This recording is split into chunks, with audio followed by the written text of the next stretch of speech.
Ji praise the Lord। और आज की शाम प्रभु यीशु मसीह के नाम एक बार हम सब आपका हार्दिक स्वागत और अभिनंदन करते हैं आज के सुंदर संगति के लिए। और हम सब लोग इस समय को अपने जीवन में सौभाग्य समझते हैं कि ये अवसर प्रभु ने दिया कि हम सब लोग उसके उपस्थिति में, उसके कदमों में, उसके चरणों में, उसकी हुजूरी में आ सके।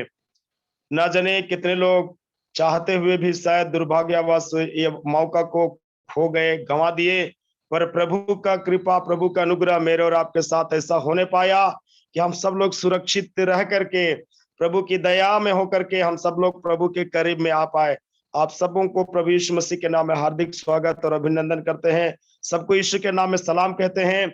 और आइए समय हम लोग आज की शाम को प्रार्थना सभा को, इस संगति को हम लोग शुरू करेंगे और पूरे भक्ति के साथ, इस विश्वास के साथ प्रभु ने हमको और आपको बचा करके रखा है। हम धन्यवाद बलि चढ़ाएं, क्योंकि भजनकार दाऊद ने लिखा, धन्यवाद का बलिदान चढ़ाने वाला मेरी महिमा करता है। हालेलुया। प्यारे पिता, पुत्र और पवित्र आत्मा परमेश्वर, धन्यवाद देते हैं पिताजी। हालेलुया। इस समय, इस शाम की घड़ी आपका भय मानते हुए राजा, सारे सृष्टि का मालिक, सृजनहार परमेश्वर, पालनहार परमेश्वर पिताजी, राजाओं का राजा, प्रभु का प्रभु और दया का सागर और क्षमा की खानी, विलंब से क्रोध करने वाला पवित्र और अति पवित्र परमेश्वर, प्रेमी और दयालु खुदा बाप, हे उद्धार करता प्रभु, जीवन दाता पवित्र परमेश्वर, धन्यवाद की योग्य, बड़ाई, प्रशंसा और महिमा के अति योग्य पिता परमेश्वर, धन्यवाद देते हैं प्रभु जी आपके सब प्रकार के आशीष के लिए, उपकार और करुणा के लिए प्रभु जी। हालेलुया। आपने प्यारे प्रभु बीते दिन बीते समय आपने हम सबों को संभाला, रक्षा रखवाला किया, प्रिय घटना से बचाया है। प्यारे पिता परमेश्वर, आज भी सुबह से लेकर दिन भर, आज की शाम की घड़ी तक प्रभु जी आपकी ही कृपा दृष्टि हम पर हुई, आपकी दया हम पर हुई है परमेश्वर, आपका अनुग्रह हम पर हुआ है परमेश्वर, और इसलिए हम अब तक जिंदा और जीवित पाए जाते हैं। इस समय प्यारे प्रभु जी धन्यवाद के साथ आपके पवित्र हुजूर में, पवित्र चरणों में, पवित्र उपस्थिति में आते हैं पिता परमेश्वर, और धन्यवाद देते हैं प्रभु जी। ये अवसर, ये मौका आपने हम में से प्रत्येक को दिया है। ना जाने आज की शाम को कितना लोग देखना चाहे, परंतु दुर्भाग्यवश शायद आज के दिन को, आज के शाम को, आज के सुंदर समय को देख नहीं पाए होंगे, परंतु पवित्र परमेश्वर आपने अपने लोगों को प्रभु जी अद्भुत रीति से, योजनाबद्ध तरीका से बचा छुपा करके प्रभु जी आपके सम्मुख लेकर के आया। और प्यारे प्रभु जी, इस सुंदर अवसर में खुदावन, जबकि आप अपने चरणों में लेकर के आया प्रभु जी, आपकी आशीष जो हमारे लिए रखा है परमेश्वर, वचन के द्वारा, गीत के द्वारा, बातों के द्वारा, गवाह के द्वारा, चाहे जो कुछ भी पिता परमेश्वर हालेलुया खुदावंत, इससे प्यारे प्रभु जी आपकी उपस्थिति में होकर के हम करते हैं पिता परमेश्वर। हालेलुया। हाँ मेरे प्रभु जी, इन सब बातों में प्यारे प्रभु हम चाहते हैं कि आप महिमा पाए परमेश्वर, आप आदर पाए परमेश्वर, हम इन सब बातों के द्वारा हमें आशीष मिले प्रभु जी। हालेलुया। प्यारे पिता परमेश्वर धन्यवाद देते हैं, हे राजेश्वर, आपके सारे किए हुए उपकार के लिए प्रभु जी, करुणा के लिए प्रभु जी। हालेलुया।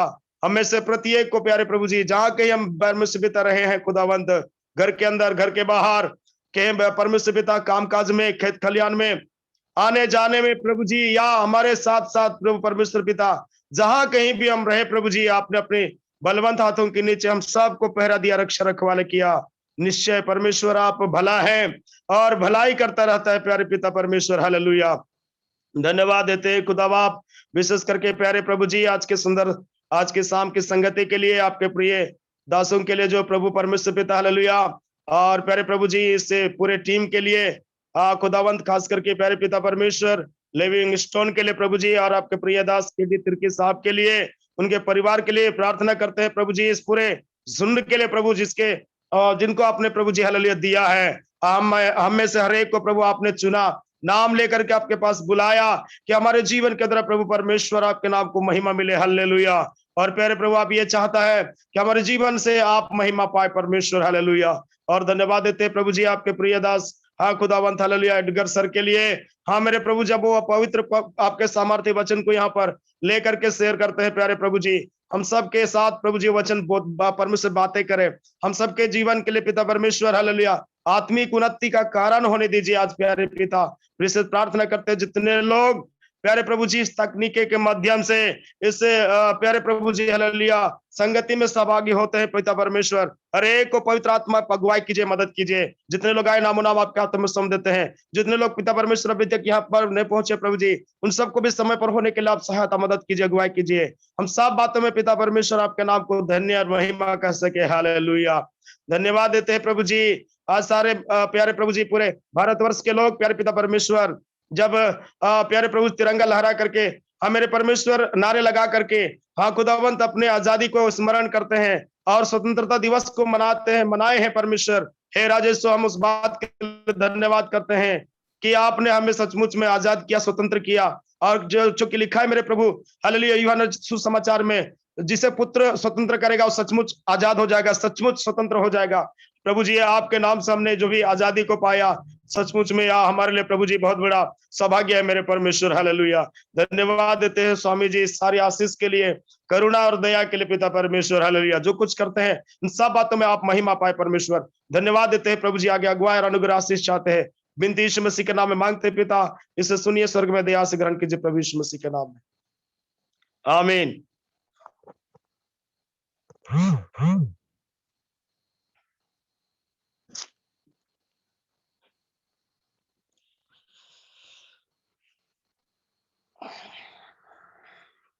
सॉरी, माफ करिए जी। हालेलुया,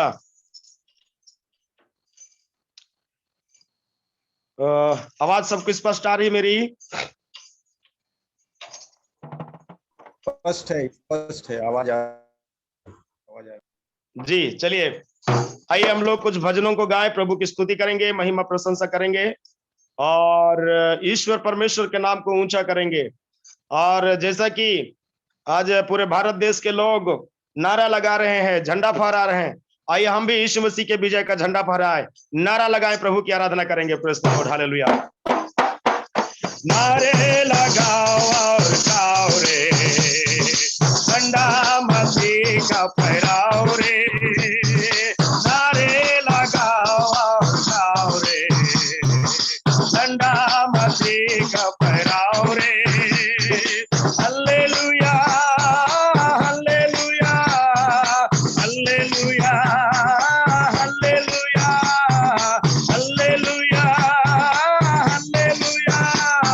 हालेलुया हालेलुया, नारे लगाओ गाओ रे, झंडा मसीह का फहराओ रे, नारे लगाओ गाओ रे, झंडा मसीह का फहराओ रे।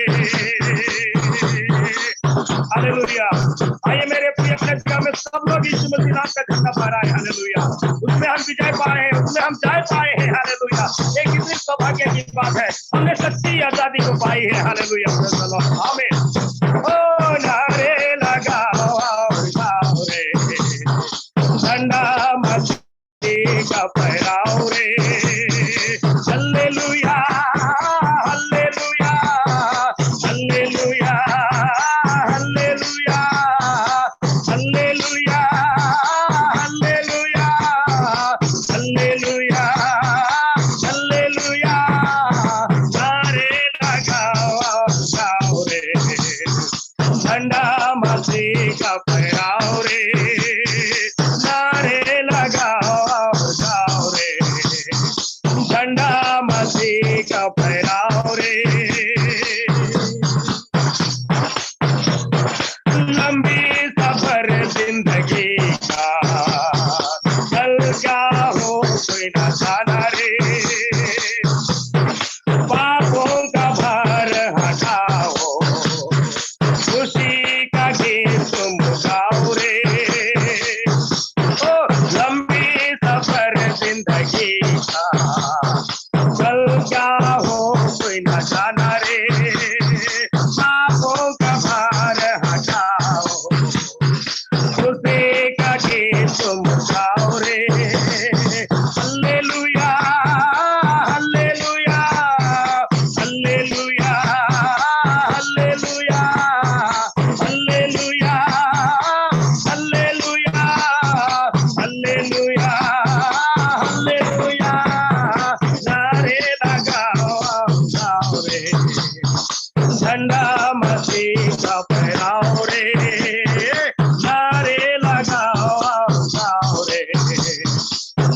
झंडा मसीह का फहराओ रे,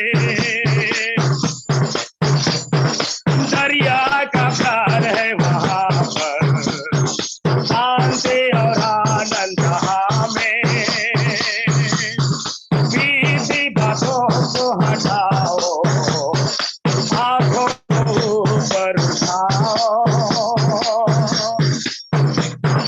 दरिया का प्यार है वहां पर, शांति और आनंद हमें, बीती बातों को हटाओ, आंखों को ऊपर उठाओ रे, hallelujah hallelujah hallelujah hallelujah hallelujah hallelujah hallelujah hallelujah, नारे लगाओ रे, झंडा मसीह का फहराओ रे, नारे लगाओ रे, झंडा मसीह का फहराओ रे,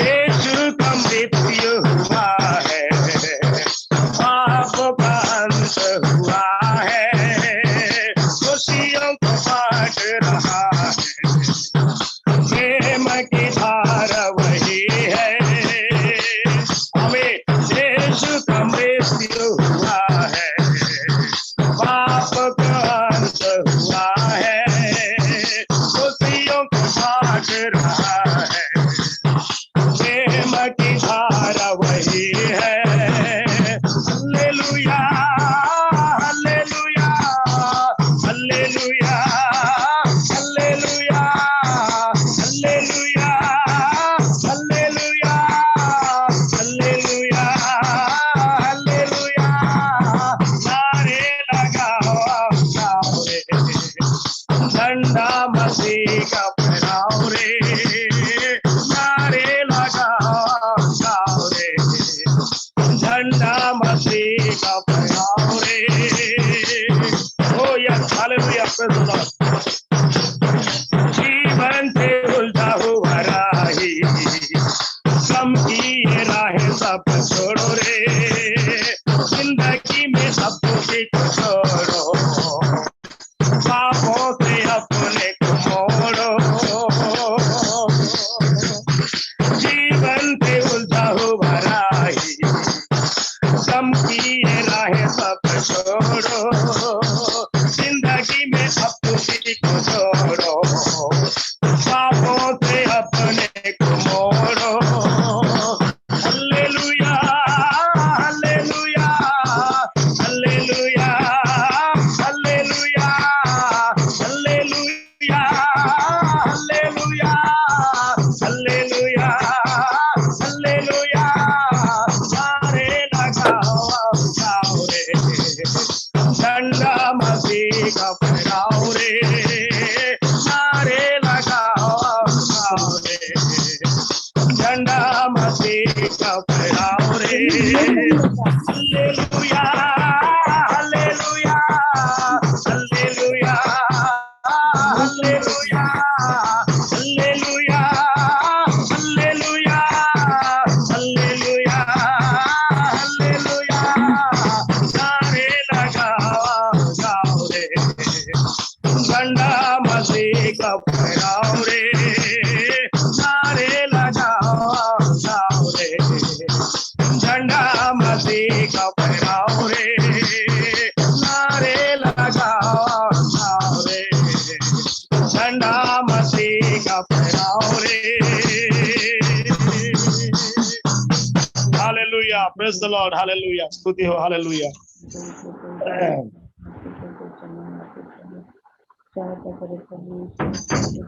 सचमुच में मेरे प्रियो, हमारे प्रभु यीशु मसीह जय की योग्य परमेश्वर है, और मैं तो कहता हूं हम उसके लिए जितना भी जय जयकार करें, उसके लिए झंडा उठाएं, उसके लिए हम लोग जय जयकार करें, महिमा करें, वो हमारे और आपके जीवन के लिए फायदा ही फायदा होगा। कभी किसी के जीवन में ऐसा करने से हानि नहीं आएगा, घाटा नहीं होगा। कोई हमको विरोध करे, कोई हमको निंदा करे, ऐसा करने से कोई दिक्कत नहीं है। फिर भी प्रभु हमको विजय के उत्सव में चलाने वाला परमेश्वर है। हालेलुया। और प्रभु ने जो ऐसा करके अब तक संभाला, आइए हम लोग आगे फिर से एक भजन गा करके प्रभु यीशु मसीह के नाम की स्तुति करेंगे, महिमा करेंगे। हालेलुया। एक जाना पहचाना गीत गा करके। हालेलुया। संभाल प्रभु जी जीवन के हर पल में,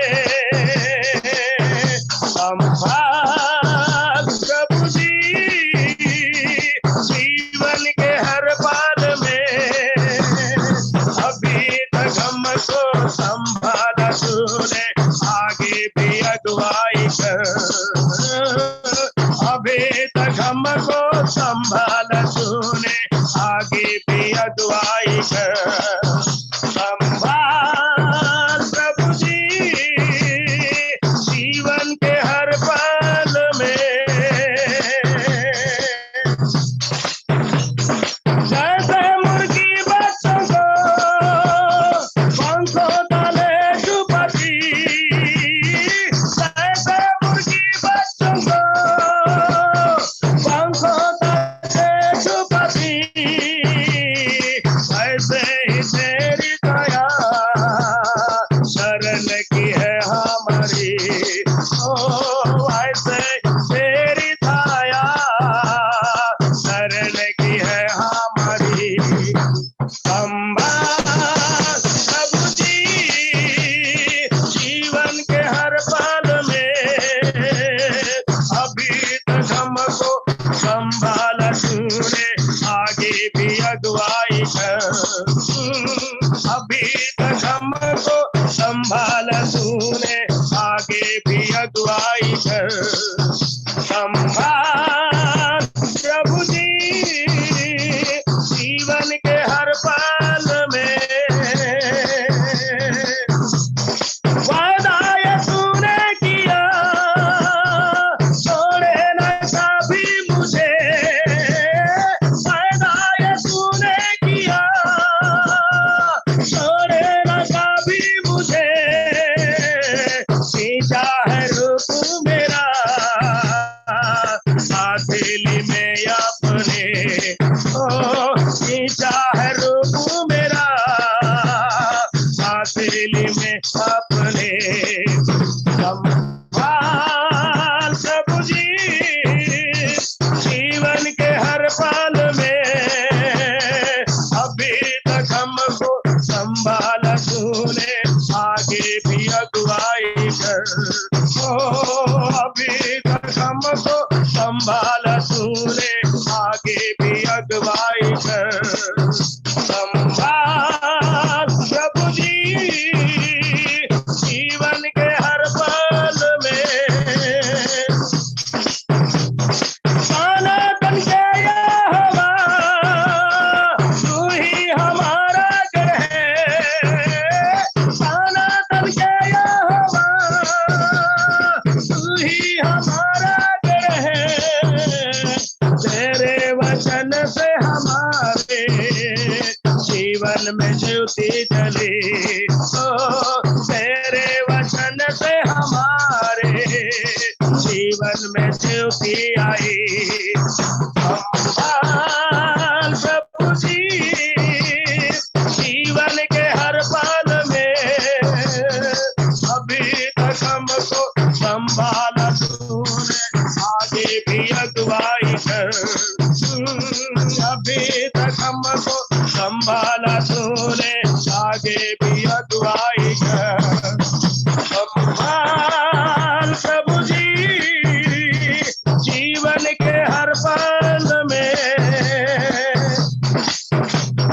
हे यीशु तेरा ये प्यार वर्णन से है या पार। हे यीशु तेरा ये प्यार वर्णन से है या पार। हाथों से हाथ मिलाया, हाथ पानी पाप से हमको, हाथों से हाथ मिलाया, हाथ पानी पाप से हमको संभाल प्रभु जी, जीवन के हर पल में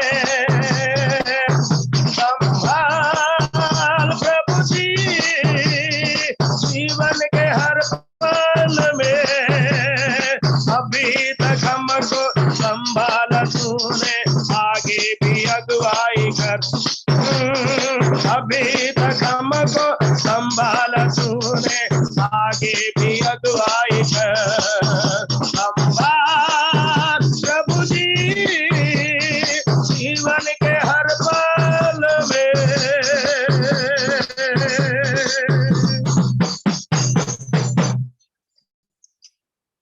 आइए हम लोग, प्रभु ने जो हम सबों को संभाला, पहरा किया, रक्षा रखवाला किया है, हम थोड़ी देर उसकी आराधना करें और जीवित और सामर्थ्य ईश्वर पिता परमेश्वर का भय मानते हुए हम अपना जीवन प्रभु के लिए समर्पण करें। हालेलुया। और सब लोग अपने जगह में हालेलुया भक्ति करें, प्रभु की उपस्थिति में उसका भय माने और सारे लोग अपना जीवन को प्रभु के लिए समर्पण करें। थोड़ी देर प्रभु परमेश्वर को महिमा मिलने पाए, हम ऐसे आराधना करेंगे। Praise the Lord. हालेलुया। आराधना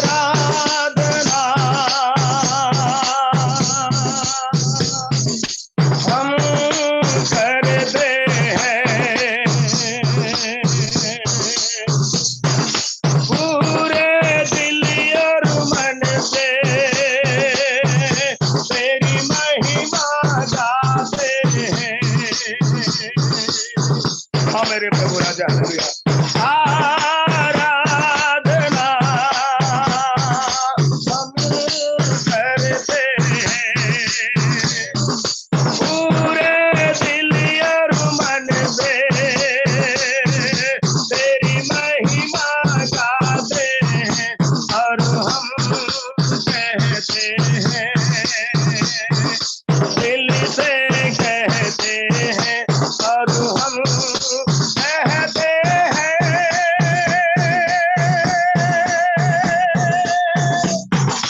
हाँ प्रभु यीशुआ मुझ में हो तेरी महिमा। हाँ प्रभु यीशुआ मुझ में हो तेरी महिमा, मुझ में हो तेरी महिमा।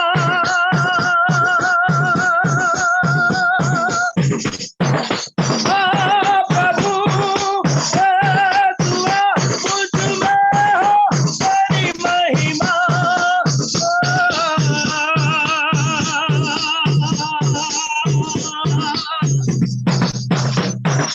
तेरे भवन में हम आते हैं, सारा आदर हम तुझको देते हैं। तेरे भवन में हम आते हैं, सारा आदर हम तुझको देते हैं और हम कहते हैं, दिल से कहते हैं और हम कहते हैं। हाँ प्रभु यीशुआ मुझ में हो तेरी महिमा। हाँ प्रभु यीशुआ मुझ में हो तेरी महिमा, मुझ में हो तेरी महिमा। हाँ प्रभु यीशुआ मुझ में हो तेरी महिमा।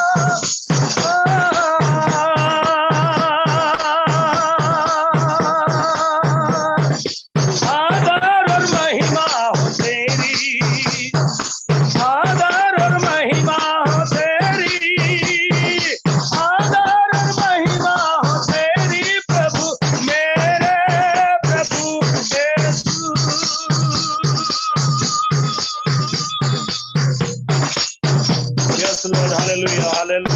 हालेलुया हालेलुया ओ हालेलुया रिखा तनावा तनावा हिया नो फाड़ी समा hallelujah Lord Jesus thank you hallelujah.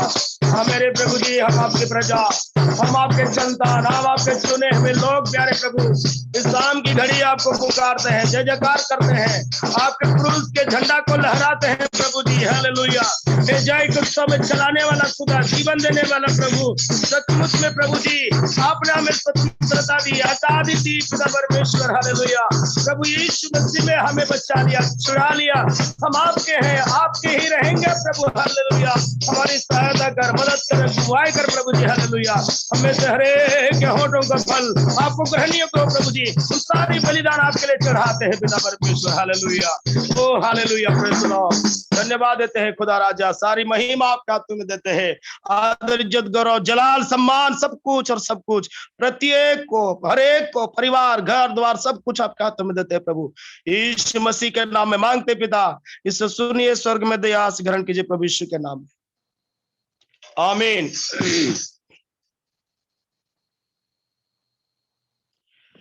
Ji hallelujah praise the Lord. आइए हम लोग भजन संहिता पढ़ करके परमेश्वर के नाम की स्तुति करेंगे, और जिनके पास बाइबल है मेहरबानी करके आप अपने जगह में खोल करके पढ़ सकते हैं।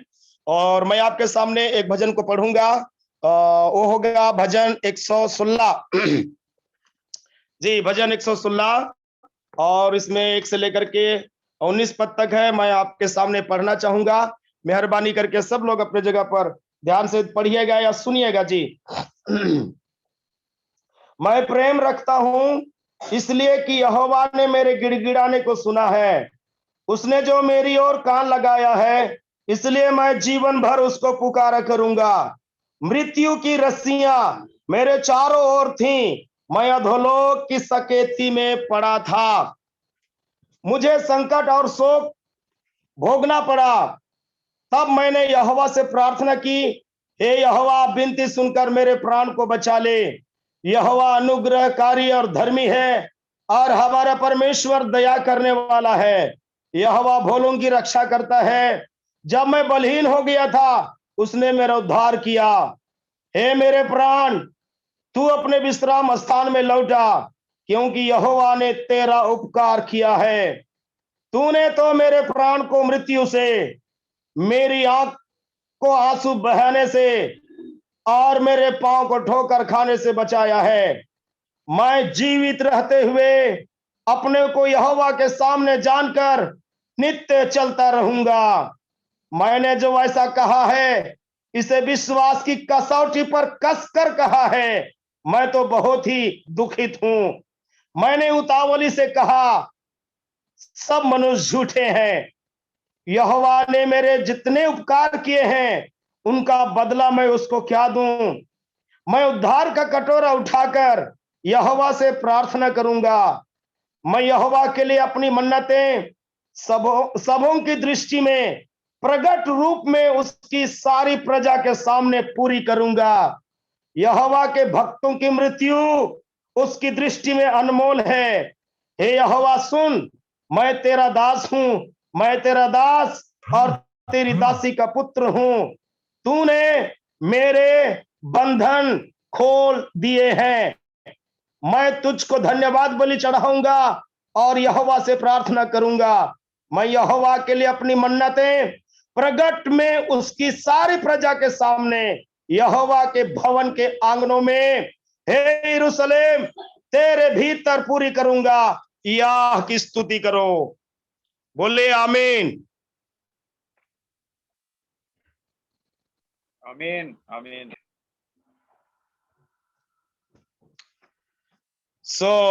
प्रभु का बहुत बहुत धन्यवाद हो, और एक बार फिर से आगे पीछे आए सबको एक बार फिर से प्रभु यीशु मसीह के नाम में जय मसीह की। और मैं प्रभु का एक चुना हुआ छोटा सा सेवक हूँ। प्रभु मेरा नाम है 4.5 अक्षर में ब्लासुस मींज, और मैन पार्ट में मेरा जन्म स्थान है, और जो छत्तीसगढ़ का शिमला है। बहुत ही महत्वपूर्ण जगह से आता हूँ। प्रभु ने मुझे इतना सुंदर जगह से जन्म कर्म दे करके मुझे पाला पोसा, और इस बड़े काम को करने के लिए उसने एक बड़ा जिम्मेदारी को सौंपा है। और मैं मैन पार्ट से सब लोग जानते हैं मैन पार्ट को, और पर वहां जाने से किसी से भी पूछिएगा कि सुपलगा कहाँ है तो कोई भी बता देंगे, क्योंकि मैन पार्ट में एक मुख्य बस्ती है मैन पार्ट ब्लॉक में, सुपलगा और पाएगा सुपलगा लगा हुआ है, इसलिए दोनों नाम साथ में आते हैं, पाएगा सुपलगा करके। सो प्रभु का धन्यवाद करते हैं। और मेरी एक पत्नी है शशि किरण, और मेरे दो बच्चे हैं, एक शारोन और एक बेटी का नाम है रोशनी। हम चारों लोग मिलकर के प्रभु की सेवा के लिए अपना घर द्वार छोड़ करके, शुरू में तो मैं अकेले ही छोड़ करके आया हूँ, घर से निकला हूँ सेवा के लिए, और वो है करीब 2018 जनवरी 2001 से। और हम पूरे परिवार यहाँ बतौली ब्लॉक में, बतौली क्षेत्र में एक जगह नाम है शांतिपुरा मिशन स्कूल के अगल बगल में यहाँ पर है। और हम लोग एक डेरा किराया के भाड़ा में रह करके, किराया के घर में रह करके प्रभु की सेवा करते हैं, बतौली के क्षेत्र में ही अगल बगल। और कुल मिलाकर के कुछ बहुत एरिया जसपुर का भी पड़ता है, बगीचा क्षेत्र भी पड़ता है। सो प्रभु का धन्यवाद करता हूँ। और आदरणीय प्रभु के दास केडी सर का, वो मुझे बार बार बहुत ही प्यार से मुझे अपने सेवा का भाग को देते हैं, या अपना समय का भाग को मुझे देते हैं, और मुझे बहुत प्यार करते हैं, मैं जानता हूँ। और मुझे आत्मिक अगुवाई मार्गदर्शन जरूर उनसे मिलता रहता है। मैं आभारी हूँ प्रभु के प्रिय दास का। और साथ ही पूरे इसे फेलोशिप के लोगों का, पूरे समाज के लोगों का, मंडली के लोगों का, कई बार आप लोगों ने मुझे ग्रहण किया, स्वीकार किया, सामने भी क्या बोलना चाहिए, फिजिकल रूप में भी और इस तकनीकी माध्यम से भी। और कई लोगों ने मुझे सहयोग भी किया आर्थिक रूप से भी, क्योंकि हम लोग अभी तब से बहुत दिन से हम लोग से एक संस्था से सेवा कर रहे थे, जो हम लोग को तकरीबन 1500 रुपया से हम लोग को सपोर्ट देती थी। पर अभी आज 6-7-8 साल से हम लोग के लिए कोई सपोर्ट नहीं है। फिर भी प्रभु ने हमको सेवा में अच्छा से इस्तेमाल किया है, और हम अपने जीवन में अपने भरपूरी को हमने जाना है, पहचाना है, देखा है। फिर भी कभी कभी ऐसा स्थिति होता है, हमारे पास आर्थिक परिस्थितियां रहती है, चुनाव रहता है, पर फिर भी प्रभु हमको हमारे आवश्यकताओं को पूरा करता है। मेरा एक छोटा सा गवाह इस प्रकार से है। मैं एक संसार आदिवासी परिवार से आता हूँ। मेरा परिवार पूरा संसार था, मतलब सर्रा धर्म मानने वाला, आप सब लोग जानते हैं, पेड़ पौधे की पूजा करने वाले, प्रकृति की पूजा करने वाले। लेकिन उसमें सबसे बड़ा बात थी, परिवार में मेरे बाप पुरखाओं की आत्माओं को मानने वाले लोग थे, नम्रित आत्माओं को मानने वाले लोग थे। तो मेरा दादाजी जब कभी भी कुछ भी प्रोग्राम आता था, जैसा हिंदुओं का त्योहार, दीपावली वगैरह, दशहरा वगैरह, चाहे और नया खानी वगैरह जो भी होता है, तो मुर्गा चिंगना लेकर के घर के अंदर कोना में लेकर के उसको चढ़ाता था, और वहाँ क्या क्या पूजा पाठ करता था। तो मैं छोटा बच्चा था, फिर भी वो मुझको अपने साथ लेकर के जाता था। इसका मतलब था मेरे दादाजी के बाद दूसरा पुजारी शायद मैं ही हुआ करता होगा उस घर के लिए।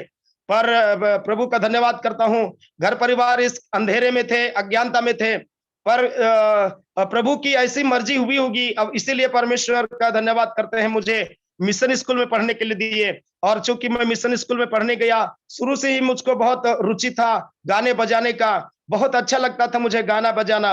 और इसलिए जब मैं आगे बढ़ने लगा और तीसरी या चौथी क्लास में जैसे ही पढ़ने लगा, तो मेरे साथ सभी स्टूडेंट को सवाल करने लगे, टीचर तुम क्या बनेगा, तुम क्या बनेगा, तुम क्या बनेगा। कोई अपने अपने तौर तरीके से सब लोग जवाब दे रहे हैं। कोई बोलता है मैं टीचर बनूंगा, कोई बोलता है मैं डॉक्टर बनूंगा, कोई बोलता है मैं नर्स बनूंगी, कोई बोलता है मैं और चपरासी बनूंगा, यहाँ तक बोलते हैं। कोई बोलता है मैं किसान बनूंगा, सब बोल रहे हैं। मेरी भी पारी आई, मेरा भी धड़कन बढ़ रहा है, मैं क्या बोलूंगा करके। जब मेरी पारी आई, मैं भी खड़ा हुआ और सीधे जवाब दिया, मैं फादर बनूंगा। तो मेरे प्रियो, उसी दिन से मेरे को बहुत बड़ी इच्छा होगी। और उसके बाद मैं वहां मिडिल के बाद हाई स्कूल के लिए मैं फादरलैंड में चला गया, अपोस्तलिक जिसको बोलते हैं, सेंट जेवियर स्कूल का। और वहां पढ़ाई करते करते मैं कंटिन्यू पढ़ाई कर ही रहा था। और जैसे 10वीं में आया तो मेरे दादाजी को तबीयत खराब हो गया, और इतना ज्यादा तबीयत खराब हो गया, 17 दिन तक उसके गले में से एक दाना अंदर नहीं आया। वो इतना अच्छा पुरखाओं का पुजारी होने के बाद भी उसका अपना खुद का 1.5 साल बहुत बड़ा दीवार, वो घुसते घुसते सूपा को 3 गो फाड़ दिया, लेकिन उसका भूत उसको छोड़ा नहीं, घर का भूत चाहे पता नहीं कहाँ का भूत, मुझको नहीं मालूम। और उसके बाद सेवा करते करते मैं भी थोड़ा सा घबरा गया, या तो फिर मैं भी डिस्टर्ब हो गया। और उसके बाद में उनको सेवा करते हुए फिर दादाजी को उनका जो 1.5 साल दीवार वही बोलता है, मैं नहीं सकूंगा, अब चंगाई वालों के पास लेकर के जाओ।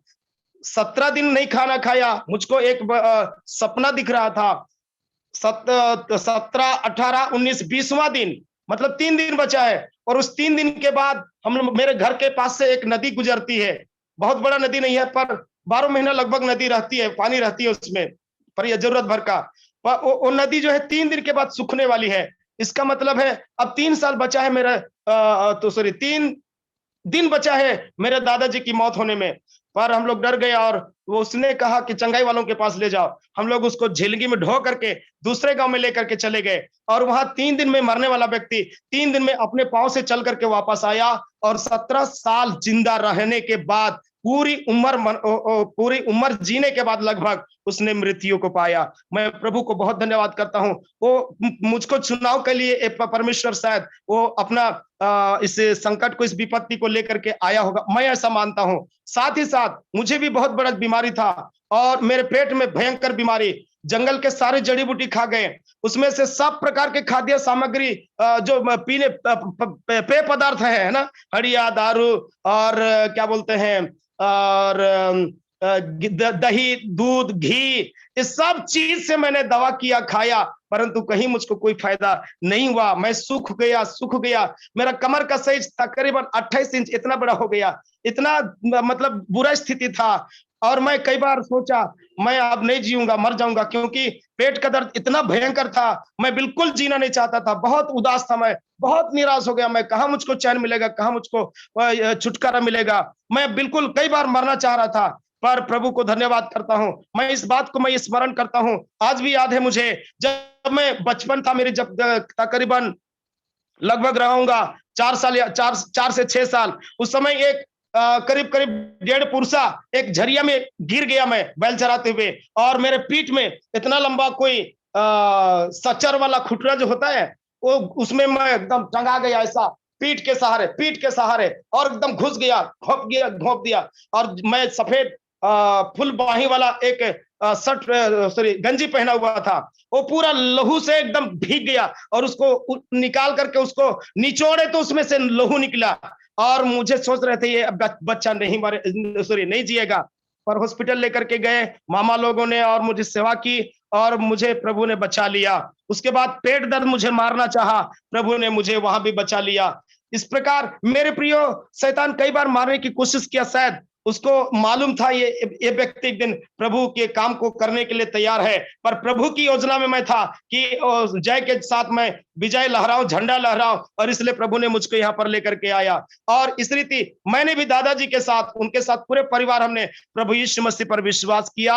और एक बहुत बड़ा योजना, मुझे अच्छा लगा सेवा करना, मुझे बहुत सुख लगा सेवा करना, और मैं थोड़ा बहुत ट्रेनिंग करके आज सेवा में लगा हुआ हूं। सो मेरे प्रियो, प्रभु का बहुत बहुत धन्यवाद करता हूं। आप सब लोगों ने मुझे सुना, समय दिया, अवसर दिया, खास करके मैं कीडी सर का बहुत बहुत धन्यवाद करता हूं। इस तरह ये मेरी छोटी गवाही थी, आज के भजन के पढ़े जाने पर, गीतों के गाए जाने पर, इन सब जो भी गवाही के सुने जाने पर परमेश्वर आप सबों को आशीष दे। अब सबसे मेरी निवेदन है, आप जरूर मेरे लिए प्रार्थना करिए, सबका के लिए प्रार्थना करिए, मेरे परिवार के लिए प्रार्थना करिए। बहुत बहुत धन्यवाद आप सबों को, बहुत बहुत परमेश्वर आशीष देवे। हालेलुया। मैं आगे मैं अपने समय को यहाँ पर विराम करना चाहूंगा।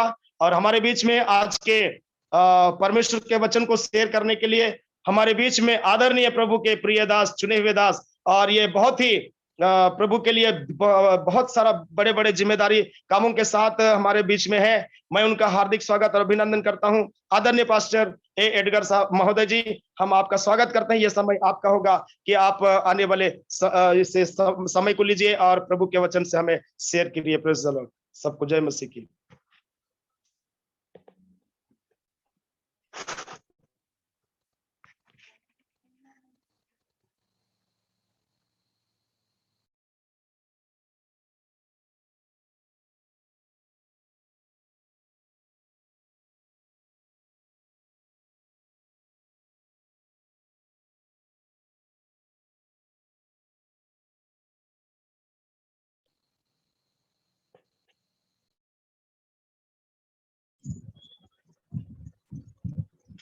सबको जय मसीह की। जी जय मसीह की। आज की शाम के लिए मैं एक बार फिर से परमेश्वर का धन्यवाद करना चाहता हूं कि उसके अनुग्रह से आप लोगों के बीच में इस सभा में आने के लिए प्रभु ने अनुग्रह दिया। पिछली बार मेरा स्वास्थ्य कुछ खराब था, जिसकी वजह से मैं आप लोगों के मध्य में नहीं आ सका, लेकिन परमेश्वर ने मुझे चंगा किया और ये अनुग्रह दिया कि आज की सभा में, रविवार की सभा में एक बार फिर से आप लोगों के बीच में आ सकूं।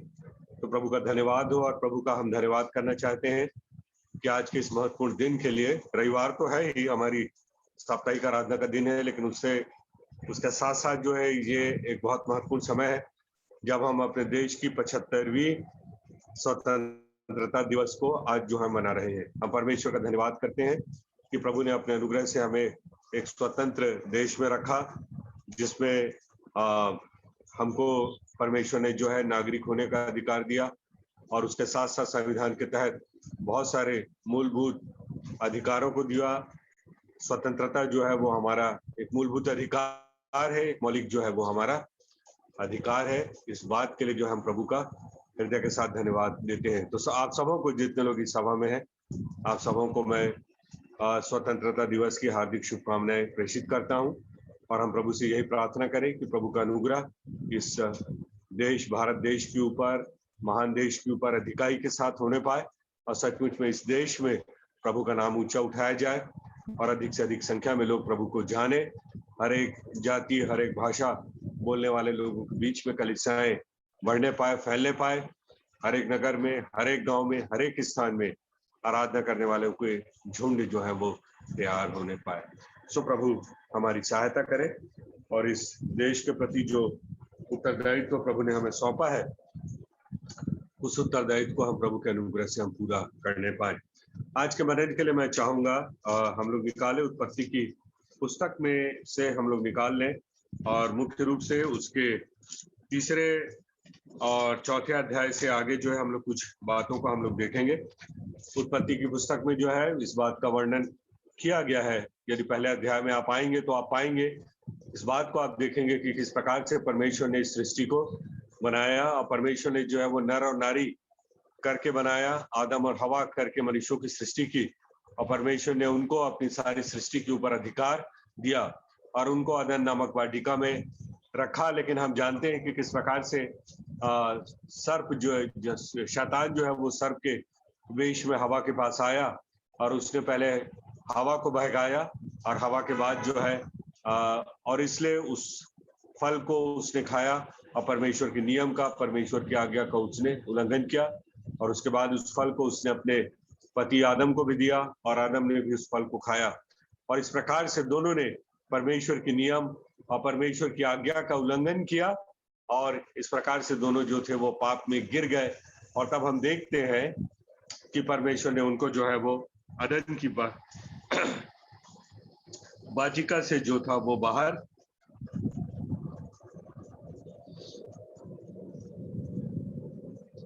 निकाल दिया। तो हम देखते हैं कि उसके बाद जो है पहले के जो जनजीवन था जो सीमित था, अदन की वाटिका थी जहां पर परमेश्वर ने सब प्रकार के भांति भांति के जो थे वो फलदायी वृक्षों को लगाया था, और आदम और हवा का जो उत्तरदायित्व था कि उस वाटिका की वो रक्षा करें और उस वाटिका में जो थे वो काम करें। लेकिन जब पाप इस संसार में आया, तब परमेश्वर ने उस वाटिका से उनको जो था वो बाहर निकाल दिया।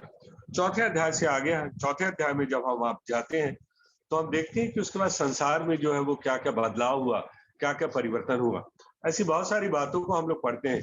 विज्ञान में हमको पढ़ाया जाता है कि हमारे जो पूर्वज थे वो पहले बंदर थे, और यदि संसार की उत्पत्ति के क्रम में आप जाएंगे तो आप पाते हैं, ये सिखाया जाता है कि संसार को जो है, इस संसार का बनाने वाला जो है वो कोई नहीं है। ईश्वर के अस्तित्व को जो है वो बहुत सारे अनीश्वरवादी जो लोग हैं, नास्तिक जो लोग हैं, वो लोग क्या करते हैं, इनकार करते हैं। उनका कहना है कि ये कुछ जो है वो अलग अलग सिद्धांत है, जिसमें बिग बैंग थ्योरी भी आती है, और भी बहुत सारे वैज्ञानिक सिद्धांतों का प्रतिपादन किया गया है। और मोटे तौर पे ये मानना है कि ये जो सृष्टि है वो विभिन्न वैज्ञानिक प्रक्रियाओं के चलते अपने आप जो है वो अस्तित्व में आ गई। ये जो सृष्टि हम पूरी देखते हैं, पृथ्वी जो है इस पूरी सृष्टि का सिर्फ एक भाग है। यदि आप देखें तो हम जो है एक आकाश गंगा का एक हिस्सा है, और ऐसी सैकड़ों हजारों लाखों जो है वो आकाश गंगाएं इस ब्रह्मांड में जो है वो पाई जाती है। तो पृथ्वी जो है केवल एक लोक है, और इसी ग्रह में जो है वो मानव जीवन जो है वो पाया जाता है। लेकिन इसके अलावा यदि आसमान में आप सिर उठाकर देखें, किसी काली अंधेरी रात में आप देखें, तो आप पाएंगे कि हजारों लाखों जो है वो तारागण है, और ये सारे जो सूर्य चंद्रमा है, तारा ग्रहण है, ये सारे जो ग्रह है, नक्षत्र है, वो एक व्यवस्थित तरीके से जो है वो अपने अपने स्थान में जो है वो रखे गए हैं। तो इस सारी सृष्टि को जो आप देखते हैं तो आप पाते हैं कि वो एक बहुत ही सुव्यवस्थित वैज्ञानिक प्रक्रिया के तहत जो है वो चलती है, और इसलिए स्वाभाविक तौर पर हम इस सोच सकते हैं कि सृष्टि का जो है वो कोई बनाने वाला होगा। अपने आप जो है वो कोई चीजें इतनी व्यवस्थित तरीके से बन नहीं सकती, लेकिन इस प्रकार की जो है वो गलत सिद्धांतों को जो है वो प्रतिपादित किया गया है, और सिखाया जाता है कि ये सृष्टि जो है वो अपने आप जो है वो क्या हो गई, बन गई है, इसका कोई बनाने वाला नहीं है। और इसलिए जब मनुष्य की बात आती तो ये कहा जाता है कि हमारे पूर्वज क्या थे, बंदर थे। यानी उनकी जो बुद्धि थी, उनका जो ज्ञान था वो क्या था, बड़ा सीमित था, और धीरे धीरे जो है वो बंदर विकसित होता गया, और उसके बाद जो है वो अर्धमानव बना, 4 पैर की जगह वो 2 पैर पे चलने लगा, और फिर वहां से विकसित होते होते वो क्या हो गया, मनुष्य जो है वो बन गया। ये सिद्धांत जो है वो अपने आप में पूरी तरीके से गलत है। इस बात को आप कहीं से भी साबित नहीं कर सकते कि मनुष्य के पूर्वज जो थे वो बंदर थे। मनुष्य आरंभ से ही वैसा है जैसा वो दिखाई देता है, और वो वैसा ही दिखाई देता है जैसा परमेश्वर ने उनको क्या किया था, बनाया था। यहाँ तक कि जब आदम और हवा को परमेश्वर ने बनाया था तो उनको क्या बनाया था, बहुत बुद्धिमान प्राणी के रूप में जो था वो बनाया था। जब आदम को परमेश्वर ने बना दिया, उत्पत्ति की पुस्तक उसका 2 अध्याय और 19वें वचन में लिखा हुआ है कि यहोवा परमेश्वर भूमि में से सब जाति के बनेले पशुओं को और आकाश के सब भांति के पशुओं पक्षियों को रचकर, मतलब परमेश्वर ने क्या किया, सारी सृष्टि को बनाया है, रचा है। उनको जो है वो आदम के पास ले आया कि देखे कि वह उनका क्या क्या नाम रखता है, और जिस जिस जीवित प्राणी का नाम आदम ने रखा वही उसका नाम हो गया। तो देखिए कि आदम जो था, जब उसको बनाया गया तो वो कितना बुद्धिमान था। संसार में जो है आसमान में उड़ने वाले कितने प्रकार के जो है पशु और पक्षी हैं, भूमि पर रहने वाले नाना प्रकार के जो है वो पशु हैं। और जब परमेश्वर उनको बना बना कर जो है आदम के पास लाता गया, तो आदम ने क्या किया, हर एक का नाम रखा। यहाँ तो अगर एक माता पिता का एक बच्चा होता है तो उसका नाम रखना जो है वो बड़ा आजकल जो है वो कठिन हो जाता है। तो यहाँ तो इतने सारे क्या थे, आकाश के पंछी थे, भूमि पे रहने वाले जंतु थे, और सबों का आदम ने क्या रखा, नाम रखा, अलग अलग नाम रखा। तो आदम जो था वो जब से उसको सृजा गया था, एक बहुत ही बुद्धिमान व्यक्ति के रूप में, एक बहुत बुद्धिमान प्राणी के रूप में उसको बनाया गया था। और यहाँ पर क्या लिखा हुआ है, परंतु आदम के लिए कोई ऐसा सहायक ना मिला जो उससे क्या कर सके, मेल खाए। कोई लोग बोलते हैं कि चिंपांजी जो है वो मनुष्य के जैसा होता है, बंदर जो है वो मनुष्य के जैसा होता है, लेकिन परमेश्वर का वचन कहता है कि संसार में कोई पशु, कोई पक्षी, कोई जल जंतु ऐसा नहीं था जो आदम से क्या करे, मेल खाए। कोई चिंपांजी, कोई बंदर जो था वो मनुष्य के जैसा नहीं था, अन्यथा परमेश्वर उसको क्या बना देता, उसका मित्र बना देता। और तब परमेश्वर ने कहा कि मैं आदम के लिए एक ऐसा सहायक बनाऊंगा जो उससे मेल खाए। तो संसार में जितने भी पशु पक्षी थे, जीव जंतु थे, उनमें से कोई भी आदम के जैसा मनुष्य की तरह बुद्धिमान नहीं था, उनके जैसा नहीं था। इस बात को हम लोग जो है वो याद रखें। अभी मैं ये बोल रहा हूँ कि आदम और हवा को अब क्या कर दिया गया है, अदन नाम वाटिका से जो है वो बाहर निकाल दिया गया है। और इस बात को हम याद रखें कि आदम एक बहुत बुद्धिमान प्राणी है। इस बात को हम याद रखें कि हवा जो है बहुत बुद्धिमान स्त्री है। तो क्या क्या बदलाव जो है वो संसार में आया, उसको हम लोग देखते हैं। 4था अध्याय उसके पहले पद में लिखा हुआ है कि आदम जब अपनी पत्नी के पास गया तो वो गर्भवती हुई और उसने कैन को जन्म दिया। और उसके बाद क्या हुआ, हाबिल को भी उसने क्या किया, जन्म दिया। और लिखा हुआ है कि हाबिल तो भेड़ बकरियों का चरवाहा बन गया, परंतु कैन भूमि की खेती करने वाला किसान बन गया। जब तक आदम और हवा अदन नामक वाटिका में थे, तब तक जो थे उनको खेती करने की आवश्यकता नहीं थी, क्योंकि उस वाटिका में परमेश्वर ने भांति भांति के फलदायी वृक्षों को लगाया था। और मनुष्य, आदम और हवा क्या करते थे, ये वृक्षों के फलों को तोड़ लेते थे, और वो शाकाहारी थे। संसार में जो था वो पाप नहीं आया था, मनुष्य जो था वो मांसाहारी नहीं था, यहाँ तक कि कोई भी पशु जो था वो हिंसक नहीं था। लेकिन अब क्या हो गया, परमेश्वर ने कहा था, आदम को श्राप दिया और कहा कि जब तक तू अपने माथे का पसीना भूमि पर नहीं बहाएगा, तब तक उसकी उपज को खाने नहीं पाएगा। और अब क्या करने लगा, अपने जीवन यापन के लिए मनुष्य को क्या करना पड़ा, खेती करना जो था पड़ा। और यहाँ पर हम लोग पढ़ते हैं कि हाबिल जो था भेड़ बकरियों का चरवाहा बन गया, और कैन क्या बन गया, कैन जो था वो खेती करने वाला किसान बन गया। तो हम यहाँ पर पहली चीज जो हम देखते हैं वो ये है कि अब जो है वो मनुष्य क्या करने लगा, खेती करने लगा, है ना। तो ये मनुष्य जो है वो अलग अलग खेती करने की, उसके बाद धीरे धीरे वो विधाओं को जो था वो सीखता जो है वो चला गया। तो महत्वपूर्ण बदलाव ये था कि मनुष्य जो था वो अब खेती करना सीख गया था, अलग अलग प्रकार के फसल को लेना जो था वो सीख गया था। दूसरी जो महत्वपूर्ण जो बात है उसको हम लोग यहाँ पर पढ़ते हैं। खेती करने के साथ साथ उसने क्या करना सीखा। चौथा अध्याय जो था उसके चौथे वचन में आते हैं, उसमें लिखा है कि कैन और हाबिल जो थे वो दोनों क्या करने लगे, परमेश्वर के सम्मुख जो थे अपनी अपनी भेंट लेकर आए।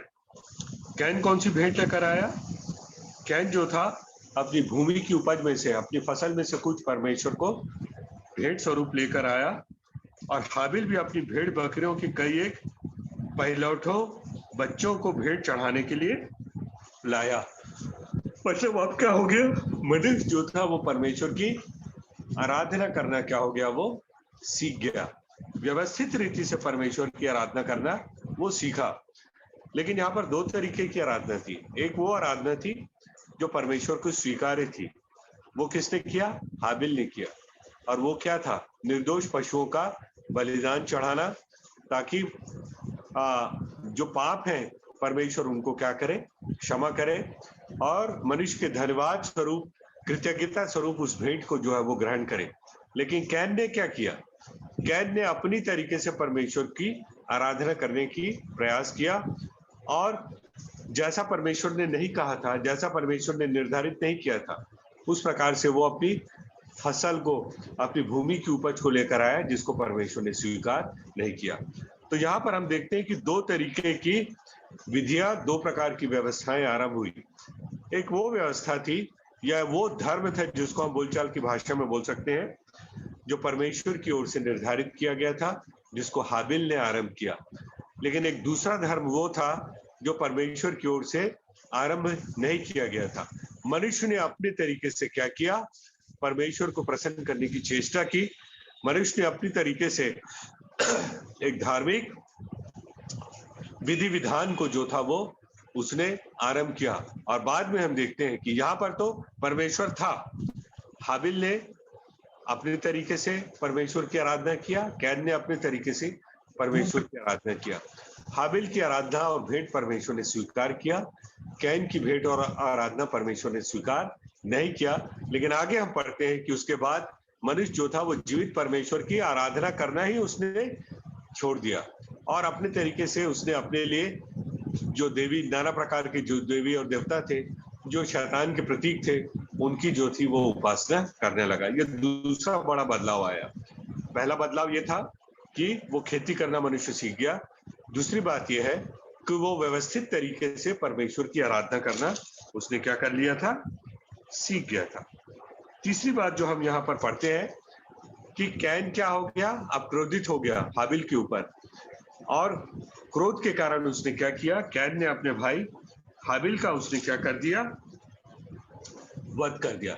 चौथा अध्याय उसके 8वें वचन में लिखा हुआ है कि जब वे मैदान में थे तब कैन ने अपने भाई हाबिल पर चढ़कर उसको घात किया। यह अपराध जो था वो जो मनुष्यों के जीवन में क्या हो गया, आ गया।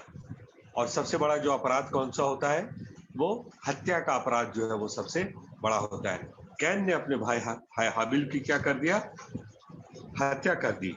और उसके बाद जो था परमेश्वर ने उसने क्या किया, दंड दिया। 11वें वचन में लिखा है कि परमेश्वर ने उससे कहा कि भूमि की ओर से क्या है, तू शापित है, और कहा कि तू पृथ्वी पर क्या होगा, बहुती और भगोड़ा होगा। चूंकि कैन ने अपराध किया और इसलिए परमेश्वर ने उसके लिए दंड का भी क्या किया, निर्धारण किया। मतलब यहाँ पर क्या हो गया, एक पूरा अपराध शास्त्र जो है वो मनुष्यों के जीवन में आ गया। अपराध आ गया क्योंकि कैन ने क्या कर दिया, हाबिल की हत्या कर दी। तो ये अपराध जो था वो मनुष्यों के जीवन में आ गया। और चूंकि मनुष्यों के जीवन में अपराध आया और इसलिए परमेश्वर को एक दंड संहिता भी क्या करना पड़ा, लाना पड़ा। और कैन के ऊपर जो था एक परमेश्वर ने दंड को भी किया। मतलब यहाँ पर आप ये पूरा सिस्टम जो है वो आ गया, अपराध आ गया। और अपराध के साथ जो तीसरी जो चीज हम देखते हैं वो अपराध और दंड की प्रणाली जो थी वो मनुष्यों के जीवन में जो थी वो आरंभ हो गई। इसके बाद जो है चौथी जो बड़ी चीज है उसको जो हम लोग यहाँ पर चौथी जो बड़ी चीज थी उसको हम लोग देखते हैं। चौथा अध्याय उसके 17 वचन में लिखा हुआ है कि कैन ने क्या किया, एक नगर को बसाया और उस नगर का नाम अपने पुत्र के नाम पर हनोक रखा। कैन ने क्या कर लिया, एक नगर को क्या कर लिया, बसा लिया। आरंभ में जो था मनुष्य पहले तो अदन की वाटिका में ही रहता था। उसके बाद जब वो निकाल दिया गया तो स्वाभाविक तौर पर मनुष्य गुफाओं में या झोपड़ी बनाकर या तंबू बनाकर रहने लगा। लेकिन अब क्या कर लिया, कैन जो था उसने क्या कर लिया, एक नगर बसाया और उस नगर का नाम अपने पुत्र के नाम पर क्या रखा, हनोक रखा। नगर बसाने का मतलब है कैन के साथ और भी जो उसके जो दूसरे लोग थे, बहुत सारे उसके कैन के बच्चे थे, वो सारे लोग जो थे एक जगह व्यवस्थित रीति से क्या करने लगे, रहने लगे। नगर बसा लिया मतलब क्या कर लिया, उसके चारों ओर जो थी उन्होंने शहरपनाह बना ली। शहरपनाह के चारों ओर उन्होंने उस शहरपनाह के में उन्होंने फाटकों को रख लिया। और केवल जो था अब झोपड़ियों से वो लोग आगे बढ़ गए थे और क्या करने लगा था, उन्होंने अपने लिए घरों को भी बना लिया। मतलब मनुष्य जो था क्या था, बहुत बुद्धिमान प्राणी था, है ना। एक सिस्टमैटिक तरीके से, एक व्यवस्थित तरीके से उन्होंने नगर को भी क्या कर लिया, बसा लिया था। इसके बाद जो हम लोग जब आगे बढ़ते हैं, चौथा अध्याय उसके 20वें पद में लिखा हुआ है कि आदा ने याबाल को जन्म दिया। वह तंबुओं में रहना और जानवरों का पालन करना, इन दोनों रीतियों का उत्पादन हुआ। इससे पहले हाबिल भी जो था वो भेड़ बकरियों को पालता था। लेकिन याबाल के समय में क्या हुआ, उसने तंबुओं में रहना और जानवरों को पालन करना, इन दोनों रीतियों का उत्पादन हुआ। मतलब एक व्यावसायिक रीति पे पशुपालन जो था वो क्या हो चुका है, अब आरंभ हो चुका है। पहले भी पशु लोग जो थे वो पाला करते थे, लेकिन अब याबाल ने क्या कर दिया, इस पशुपालन को एक व्यवस्थित रूप दिया और एक बड़े व्यावसायिक उपक्रम में उसने क्या कर दिया, बदल दिया। और साथ में पहले भी लोग तंबू में रहते थे, लेकिन अब तंबू को उसने क्या कर लिया, ज्यादा व्यवस्थित तरीके से क्या कर लिया, बसा लिया। और मनुष्य जो था वो क्या करने लगा, पशुपालन को एक व्यवसाय के रूप में अपना लिया। और एक जो है मनुष्य जो था, लोग एक जगह से दूसरी जगह जाने लगे, जहां पर उनको अपने पशु के लिए पर्याप्त चराई मिलती थी, वहां पर लोग जो थे अपने डेरों को क्या करने लगे, खड़े करने लगे। और पशुपालन जो था एक व्यवसाय के रूप में मनुष्यों के जीवन में जो था वो आ गया। उसके बाद हम 21वें अध्याय में हम पढ़ते हैं कि जो याबाल था उसके भाई का नाम युबाल था, वह वीणा और बांसुरी आदि बाजों के बजाने की सारी रीति का उत्पादक हुआ। युबाल ने क्या कर लिया, वीणा बजा लिया। वीणा कैसा होता है, तार वाला बाजा होता है जिसको हाथ से बजाया जाता है। लेकिन बांसुरी को क्या किया जाता है, फूंक कर बजाया जाता है। तो वीणा वीणा भी उसने बना लिया था, और बांसुरी आदि बाजों को। तो वीणा और बांसुरी दो बाजों के तो नाम दिए गए, लेकिन इसके साथ साथ उसने और भी कई वाद्य यंत्रों का उसने क्या कर लिया, आविष्कार कर लिया। और यह अपने आप में बहुत बड़ी क्या थी, चीज थी। राग रागिनियों को उसने क्या कर लिया, बसा लिया, है ना। आज जैसा हम देखते हैं विविध रूपों में कई प्रकार के वाद्य यंत्रों को हम देखते हैं, इनका आरंभ कहाँ से हुआ, युवाल ने क्या कर लिया, बना लिया। तो अब क्या करने लगे लोग जो थे, वो गीतों को रचने लगे, और सुरों को क्या कर लिया था, युवाल ने बना लिया था। तो लोग गाने भी लगे, और लोग क्या करने लगे, बजाने भी लगे। मनुष्य जो था वो बहुत बुद्धिमान प्राणी था। देखिए क्या क्या चीजों को वो लोग लगातार जो है वो बनाते चले जा रहे हैं। इसके बाद जो था लिखा हुआ 22वां पद में कि सिल्ला ने तुबलकैन नाम एक पुत्र को जन्म दिया, वह पीतल और लोहे के सब धार वाले हथियारों का गढ़ने वाला हुआ। तुबलकैन नाम का एक मनुष्य बना, उसने क्या कर लिया, हथियार बनाना सीख गया। और हथियार किससे बनाए, पीतल और लोहे के हथियार बनाने लगे। तो लोहे के हथियार बनाने से पहले मनुष्य जो था वो लोहा बनाना सीख गया था। लोहा कहाँ से बनाया जाता है, लौह अयस्क से बनाया जाता है, जो धरती में या मिट्टी में जो या चट्टानों में पाया जाता है। तो लौह अयस्क को मनुष्य ने ढूंढ लिया, और लौह अयस्क से कैसे लोहे को निकाला जाता है वो सीख लिया। और इसी प्रकार से उसने क्या कर लिया, पीतल को बनाना भी जो था वो मनुष्य ने सीख लिया था। तो अब क्या कर लिया, धातु कर्म जो था वो मनुष्य ने सीख लिया। सबसे पहले किसने लौह अयस्क से लोहा बनाया, या सबसे पहले किसने पीतल को बनाया, ये तो नहीं लिखा हुआ है। लेकिन जो था मनुष्य जो था बहुत बुद्धिमान था। इसके पहले वो सारा काम काज किससे करता था, पहले तो केवल पत्थरों से करता था। उसके बाद जो था वो पत्थरों से उसने कुछ हथियारों को और औजारों को बनाया, और उससे जो था वो लकड़ी काटना सीख गया। और पत्थरों के स्थान पर वो किसका इस्तेमाल करने लगा, लकड़ी का इस्तेमाल करने लगा। लेकिन लकड़ी से भी ज्यादा जो स्थायी जो चीज होती है वो कौन सी होती है, कोई धातु होती है, पीतल होता है, लोहा होता है, और उसका भी मनुष्य इस्तेमाल करना सीख गया। और यहाँ पर लिखा हुआ है कि वो पीतल और लोहे के हथियारों को भी बनाना क्या कर लिया, सीख लिया। और अब क्या करने लगे थे मनुष्य जो थे वो एक दूसरे से लड़ने लगे थे।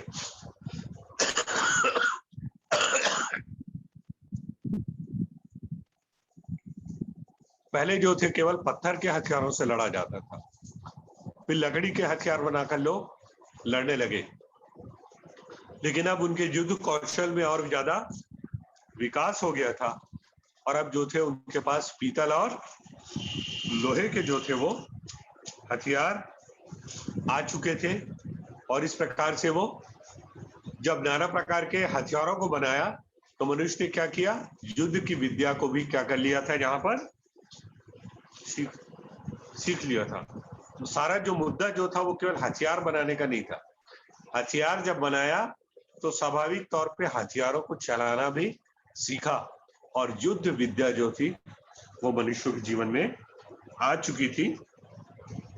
युद्ध की विद्या जो था वो क्या कर चुका था, सीख चुका था। तो इस प्रकार से हम देखते हैं कि थोड़े ही समय के बाद मनुष्य क्या हो गया था, बहुत क्या हो गया था, निपुण हो गया था, बहुत जो था वो पारंगत हो गया था। खेती करना सीख गया, नगर भी बसा लिया, और क्या किया, पशुपालन करना सीख लिया, तंबुओं में रहना सीख लिया, गाना बजाना सीख लिया, वाद्य यंत्रों को बनाना सीख लिया, धातुओं को निकालना सीख गया, उन धातुओं से हथियार बनाना सीख गया।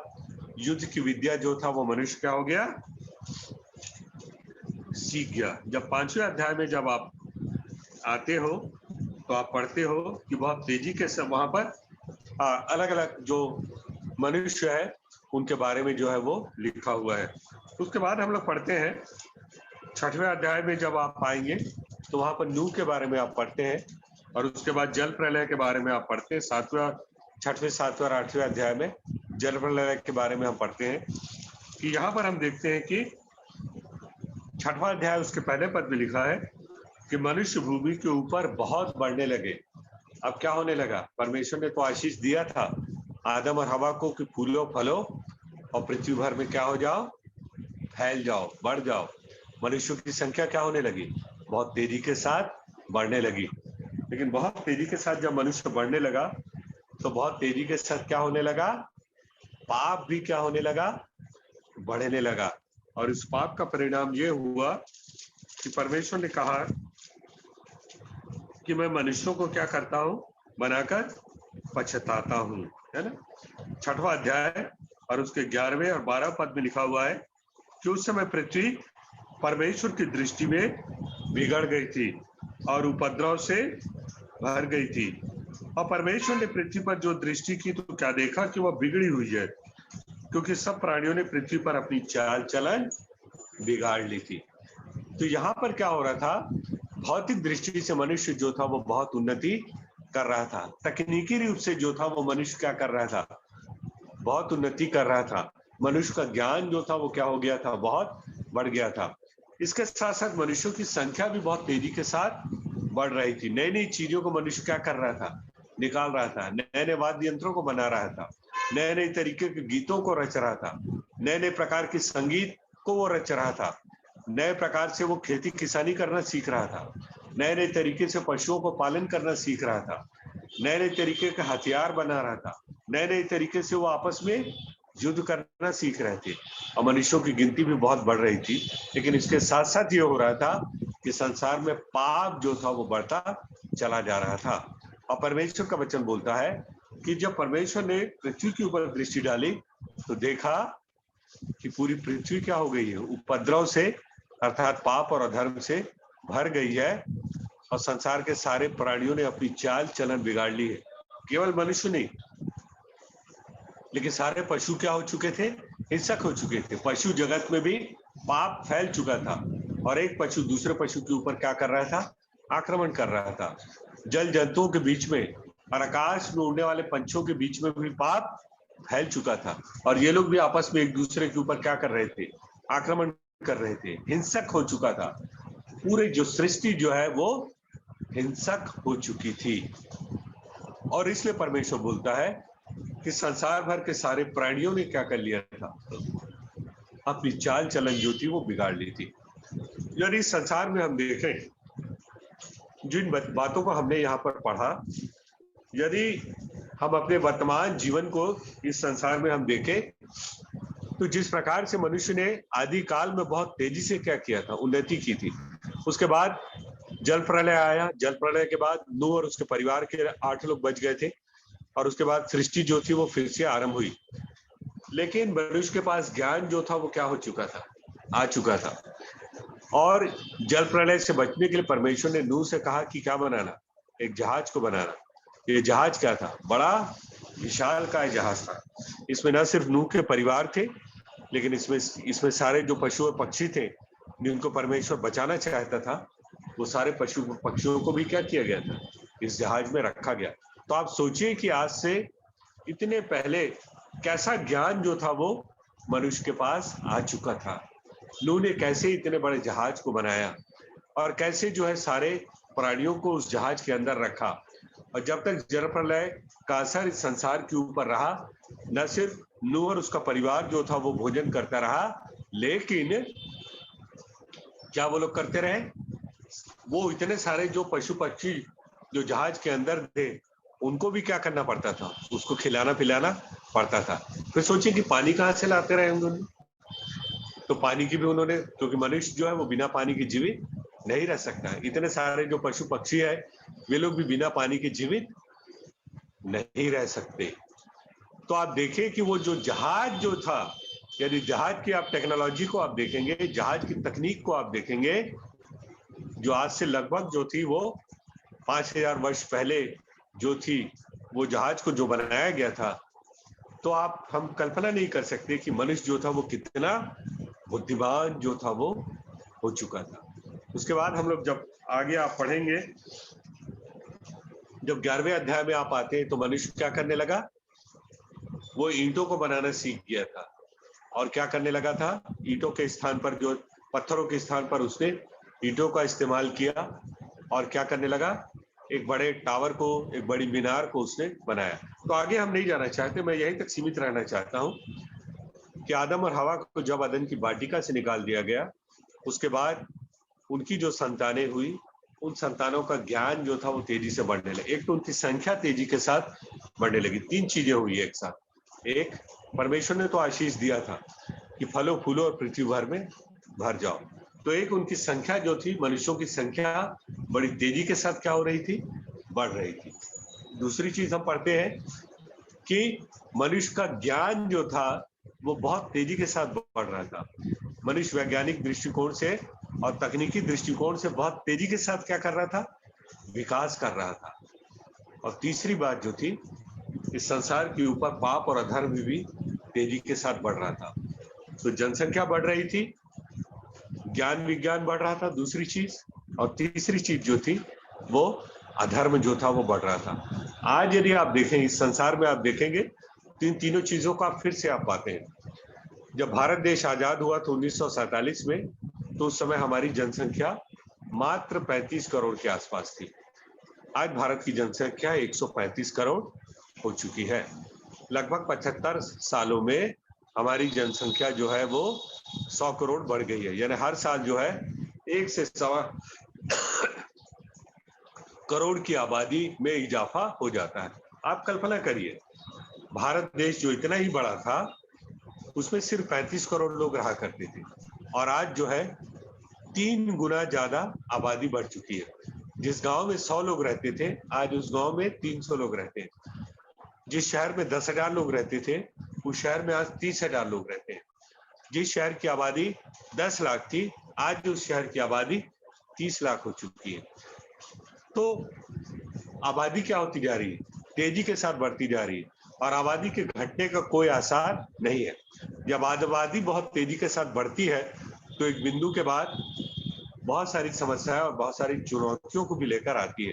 इतने सारे लोग रहेंगे कहाँ, इतने सारे लोग खाएंगे क्या, इतने सारे लोग पिएंगे क्या, इतने सारे लोगों की शिक्षा दीक्षा का प्रबंध कैसे होगा, इतने सारे लोगों को हर साल जो लाखों नए युवा आ जाते हैं उनको रोजगार जो है वो क्या दिया जाएगा। और इसलिए आप देखते हैं कि बेरोजगारी भी क्या होती जा रही है, बहुत तेजी के साथ बढ़ती जा रही है। बेरोजगारी भी बहुत तेजी के साथ फैलती चली जा रही है।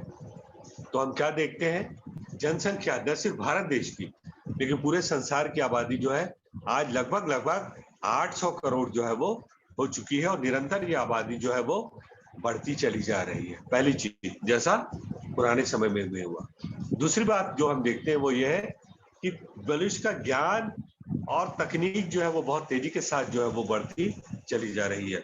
वैज्ञानिक दृष्टिकोण से हम लोग बहुत तेजी के साथ उन्नति करते जा रहे हैं। हर साल मनुष्य का ज्ञान जो है वो बहुत तेजी के साथ फैलता जा रहा है। आज जो है हम लोग चांद सितारों में पहुंच चुके हैं। मनुष्य जो है वो मंगल ग्रह में बसना चाहता है। एलन मस्क जो दुनिया के बहुत बड़े जो है वो दुनिया के सबसे धनी व्यक्तियों में से एक है, और उन्होंने कहा कि यदि मैं अपने जीवन काल में या हम लोग अपने इस जीवन काल में मंगल ग्रह में बस्ती नहीं बना सके तो ये हमारे लिए क्या होगी, त्रासदी होगी। आज मनुष्य कहाँ पर बस्ती बनाने के लिए कुछ सोच रहा है, मंगल ग्रह में जाकर जो है वो बस्ती बनाने के लिए सोच रहा है। चांद पे जो है वो मनुष्य बस्ती बनाने के लिए सोच रहा है। तो आज यदि ज्ञान विज्ञान की यदि हम बात करें तो अद्भुत रीति से जो है मनुष्य का ज्ञान जो है वो बढ़ चुका है ना। कई प्रकार के कंप्यूटर बन गए, रोबोट बन गया। आपके देखते देखते जो है वो आपके हाथ में क्या आ गया, मोबाइल आ गया। अभी हम लोग सब लोग जो है वो इस जूम मीटिंग को मोबाइल के माध्यम से कर रहे हैं, या लैपटॉप या डेस्कटॉप के माध्यम से कर रहे हैं।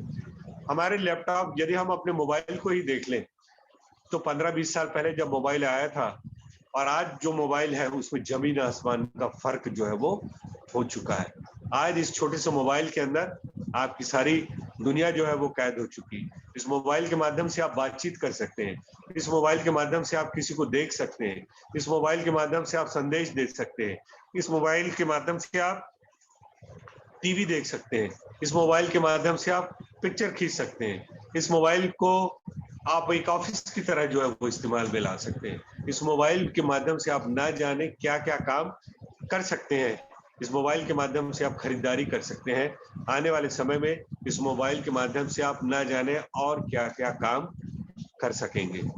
तो मनुष्य जो है वो तकनीकी दृष्टि से बहुत विकसित होता जा रहा है, यद्यपि इस विज्ञान और तकनीक का जो उन्नति का जो लाभ है वो सभी मनुष्यों को बराबरी से नहीं फैलता। आज भी हमारे देश में ऐसे गांव हैं जहां पर जो मूलभूत संसाधन है मनुष्य को जो चाहिए वो भी आज भी उपलब्ध नहीं है। तो एक तरफ मनुष्य तो वो चांद सितारों पर पहुंच गया, लेकिन दूसरी तरफ मनुष्य जो है आज भी उसी 500-1000 साल पुरानी दुनिया में आज भी क्या करता है, रहता है। वो एक अलग चीज है। तो तकनीकी दृष्टि से हम बहुत तेजी के साथ क्या होते जा रहे हैं, आगे बढ़ते जा रहे हैं। नई नई चीजें हमको देखने में आ रही है। थोड़े समय पहले हम लोग साइकिल में घूमते थे, उसके बाद बाइक आ गई, मोटरसाइकिल आ गई, आज जो है हम जीप और कार में घूमते हैं। बहुत सारे लोग हवाई जहाज में उड़ने लगे हैं। तकनीक ने हमारी पूरी जीवन को क्या कर दिया है, बदल दिया है। ऐसा ही उस पुराने समय में हो रहा था। तो जनसंख्या बढ़ रही है, उसके साथ साथ तकनीक का विकास हो रहा है, लेकिन जो तीसरी सबसे जो डरावनी चीज है वो ये है कि अधर्म क्या होते जा रहा है, बढ़ता जा रहा है। यदि केवल ज्ञान विज्ञान और तकनीक में विकास हो तो वहां तक तो ठीक है, लेकिन इसके साथ साथ क्या होते जा रहा है, पाप और बुराई और अधर्म संसार में जैसे पुराने समय में फैल रहा था, उसी तरीके से आज भी क्या होते जा रहा है, पाप और बुराई और अधर्म संसार में बहुत तेजी के साथ क्या होते जा रहा है, बढ़ता जा रहा है। लगातार अपराधों की दर जो है वो बढ़ती जा रही है। खून, हत्या और नाना प्रकार के जो जघन्य अपराध है वो कभी कम नहीं हो रहे हैं। जेलों की संख्या बढ़ती जा रही है। जेलों के अंदर जिन कैदियों को रखा जा रहा है उनकी संख्या बढ़ती जा रही है। जिस जेल में 1000 कैदियों को रखा जा सकता है, वहां पर 2000 से ज्यादा कैदियों को रखा गया है। नई नई जेलों को जो है वो बनाया जा रहा है। देश में विदेश में सब जगह ये जेलें कैदियों से क्या हुई है, भरी हुई है। ये तो तब हाल है जब बहुत सारे कैदियों को हम लोग पकड़ ही नहीं पाते। यदि सारे कैदियों को पकड़ लिया जाए और उनके ऊपर दंडात्मक कार्रवाई की जाए तो आज की तारीख में हमारे देश में इन अपराधियों को रखने के लिए हमारे पास जो है वो जगह नहीं है। नए नए तरीके से मनुष्य क्या कर रहा है, पाप कर रहा है। नए नए प्रकार से मनुष्य जो है वो बुराई करना सीख रहा है। ऐसे ऐसे पाप, ऐसे ऐसी बुराई, ऐसे ऐसे अधर्म के बारे में हम लोग सुनते हैं जिसके बारे में हमने पहले कभी नहीं सुना था। अपराध करने के मनुष्य नए नए तरीकों को निकाल रहा है। पाप और बुराई करने के मनुष्य नए नए तरीकों को क्या कर रहा है, निकाल रहा है। नए नए प्रकार के नशीले पदार्थों का मनुष्य जो है वो सेवन कर रहा है। तो जैसा मनुष्य परमेश्वर ने देखा कि संसार क्या हो चुका है, बोलता है कि पाप और धर्म से भर चुका है, दुष्टता से भर चुका है, और इसलिए इस संसार को अंत करने का विकल्प प्रश्न जो है वो मेरे सामने आ गया है। और उसने कहा, और उसने क्या किया, जल प्रलय के माध्यम से इस संसार का अंत कर दिया। उसी प्रकार का ये प्रश्न जो है आज परमेश्वर के सामने खड़ा हो चुका है। परमेश्वर तो जानता ही था, लेकिन अब जो है जिसको हम कहते हैं कि प्रभु का आगमन जो है इसलिए क्या हो गया, बहुत निकट आ चुका है। मनुष्य की जनसंख्या बहुत ज्यादा जो है वो बढ़ चुकी है। मनुष्य का ज्ञान बहुत ज्यादा बढ़ चुका है, और उसके साथ साथ इस संसार में पाप, बुराई और अधर्म इतना ज्यादा बढ़ चुका है कि संसार को अब और ज्यादा आगे जो है वो चलायमान रखना, इसको बनाकर रखना जो है वो संभव नहीं है। और इसलिए परमेश्वर अलग अलग तरीकों से अपने भक्तों के माध्यम से इस बात को प्रकट कर रहा है कि प्रभु का इस संसार में आगमन निकट है। और इस बात को पवित्र आत्मा अलग अलग तरीके से कलीसिया के ऊपर जो है वो जाहिर कर रहा है। और इसलिए हम जो है संसार के अंत के दिनों में आ चुके हैं। Last of the last day, अंत के दिनों में हम आ चुके हैं। और अब थोड़ा समय होगा जब प्रभु अपनी कलीसिया को लेने के लिए आ जाएगा, और उसके बाद क्लेश और महाक्लेश का समय जो है इस संसार के ऊपर आ जाएगा। और उसके बाद जो है प्रभु इस संसार का न्याय करने के लिए और इस संसार के ऊपर 1000 सालों का राज्य स्थापित करने के लिए आ जाएगा। और इसलिए जो है हमारे पास समय थोड़ा है, लेकिन इस थोड़े समय में जो हमारा काम जो अधूरा रह गया है, उस अधूरे काम को हमको पूरा करना है। और वो अधूरा काम कौन सा है? वो अधूरा काम जो है वो महान आज्ञा है, महान आदेश है, जहां पर प्रभु ने कहा कि जाओ सारे जगत के लोगों को क्या करो, सुसमाचार सुना। जो विश्वास करे, आज्ञा माने, उसको क्या करो, बपतिस्मा दो। तो संसार के कोने कोने तक सुसमाचार को ले जाने का और कलीसियाओं को स्थापित करने का जो आज्ञा प्रभु ने हमको सौंपी है, उस आज्ञा को हमको पूरा करना है। अनंत काल तक हम लोग इसी प्रकार से चलते नहीं रह सकते। कि दुनिया इसी प्रकार से चलती रहेगी, नहीं। अब ये समय परमेश्वर के सामने आ गया है कि परमेश्वर इस संसार का क्या करे, अंत कर दे, क्योंकि ये संसार में पाप, बुराई और अधर्म अब इतना ज्यादा बढ़ चुका है कि ये संसार जो है अब और ज्यादा समय तक जो है इसी प्रकार से चल नहीं सकता, इसी प्रकार की अवस्था में बना नहीं रह सकता। इस संसार को दंडित करना और इस संसार को सुधारना जो है वो जरूरी है, और अब मनुष्य अपने प्रयास से इस संसार को बचा नहीं सकता। मनुष्य अपने प्रयास से इस संसार को सुधार नहीं सकता। जो कोरोना वायरस फैला, ऐसा और भी कई सारा वायरस जो है वो फैलने के लिए तैयार है। आज जलवायु परिवर्तन हो रहा है ना। जलवायु परिवर्तन के कारण संसार के कई देशों में आग लग चुकी है, और 1 करोड़ स्क्वायर किलोमीटर से भी ज्यादा के जंगल जो है पिछले 1 सालों में ही जलकर क्या हो चुके हैं, राख हो चुके हैं। तो हमारे पास समय जो है वो थोड़ा है, और इस थोड़े समय का हमको सदुपयोग करना है। मनुष्यों की जनसंख्या बढ़ रही है, मनुष्य का ज्ञान विज्ञान बढ़ रहा है, लेकिन इसके साथ साथ मनुष्य का पाप और अधर्म भी बढ़ रहा है, और इसलिए बहुत थोड़ा समय बाकी है। और इस थोड़े समय में ही परमेश्वर ने जो आज्ञा हमको सौंपी है, उस आज्ञा को हमको पूरा करना है। जैसे परमेश्वर ने नूह के समय के संसार को नष्ट कर दिया था, उसी प्रकार से इस समय का जो संसार है वो पूरा तो नष्ट नहीं होगा, लेकिन उसको परमेश्वर क्या करेगा, दंडित जो है वो अवश्य करेगा।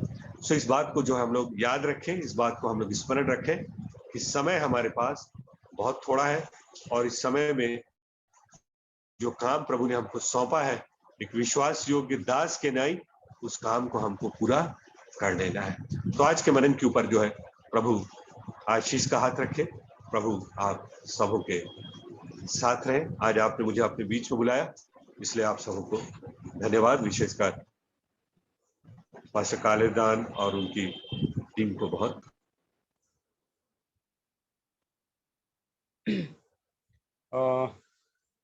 आदरणीय रेवरेंड एडगर जी को बहुत बहुत धन्यवाद देते हैं। उन्होंने बहुत ही भेद की बातों को उन्होंने बताया, और बहुत ही सुंदर जो है प्रकाशन है इस विषय के ऊपर में, और बहुत उन्होंने मनन किया है, चिंतन किया है, और हम हमारे तक इन प्रकाशनों को उन्होंने लाया। इस बात के लिए उनको बहुत बहुत धन्यवाद देते हैं। और पिछले संडे ही वो आते, लेकिन उनका तबीयत ठीक नहीं था, सर्दी जुकाम और ऐसी बातें थी, और अभी भी बीच बीच में कुछ ऐसा प्रॉब्लम आ रहा था। लेकिन परमेश्वर पिता का धन्यवाद करते हैं कि उन्हें इस सप्ताह उन्हें तरोताजा किया और बहुत ही अद्भुत बातों को प्रकट किया। ये तो सच बात है कि इस पृथ्वी पर अधर्म और पाप बढ़ते जा रहे हैं, और एकदम नूह और उसका परिवार बच गया। यदि हम सच्चे विश्वासी है, हम बच जाएंगे, स्वर्ग में चले जाएंगे। और सचमुच में अपने लोगों को परमेश्वर बताता है, बचाता है। लूत के समय में भी लूत को इब्राहिम के कारण बचाया गया और सारे नगर को नाश कर दिया गया। और ये वास्तव में आज की जो जनसंख्या है, विस्फोटक स्थिति पहुंच चुकी है।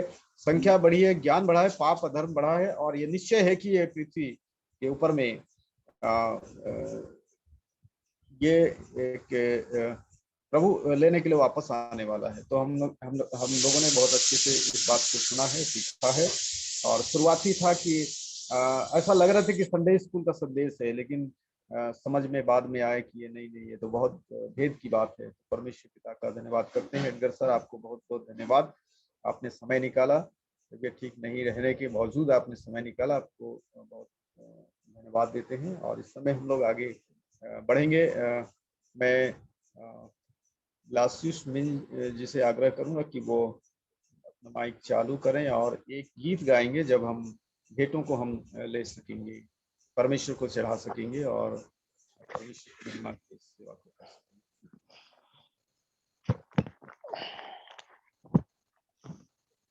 जी ओके, ठीक है।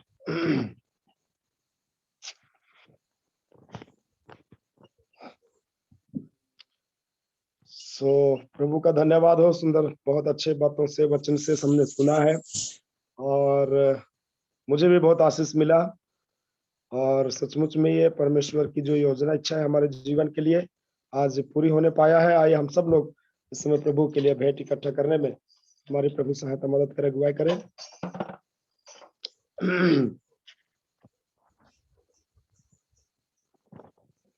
एक जाना पहचाना गीत से प्रभु की महिमा करेंगे।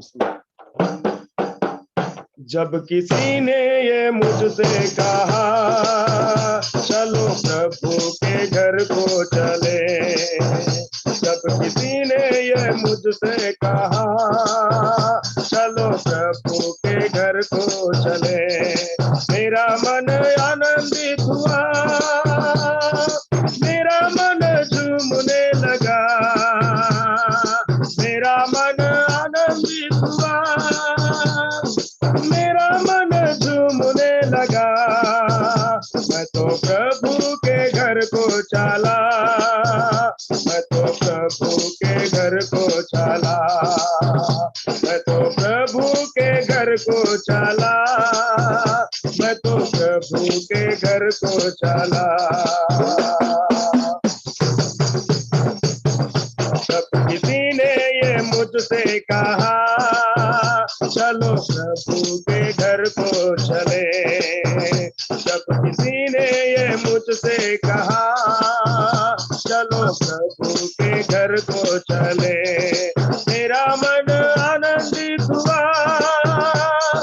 मेरा मन झूमने लगा, मेरा मन आनंदित हुआ, मेरा मन झूमने लगा।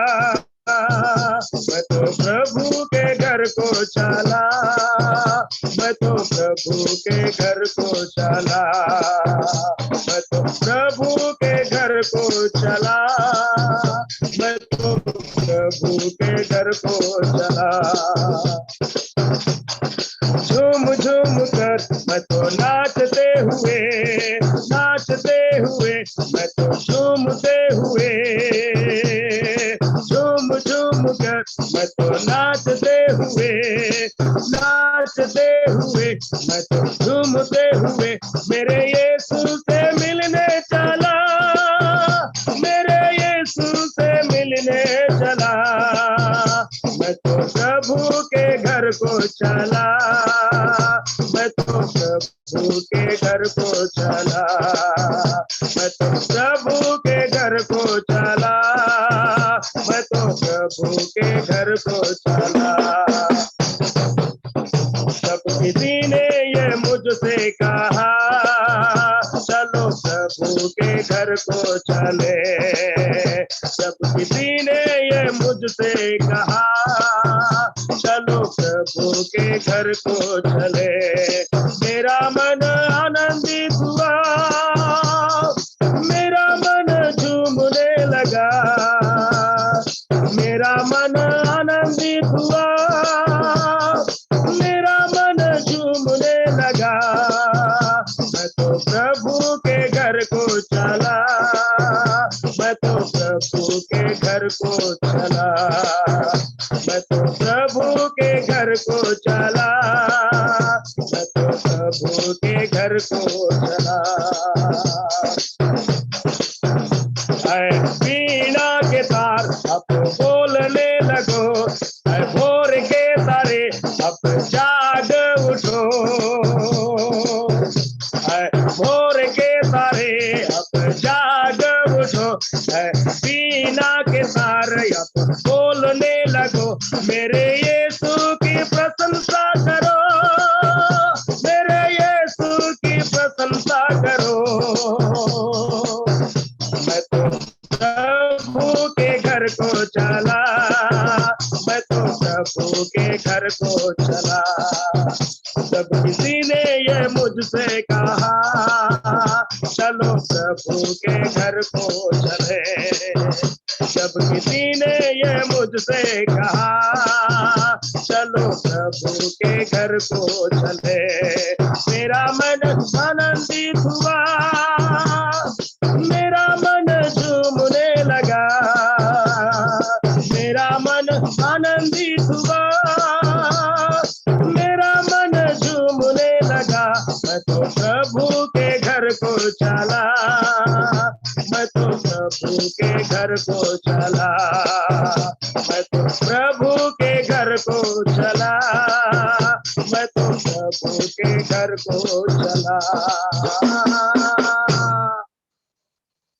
आमीन, प्रेज द लॉर्ड। आमीन। धन्यवाद देते हैं प्रभु के दास के लिए।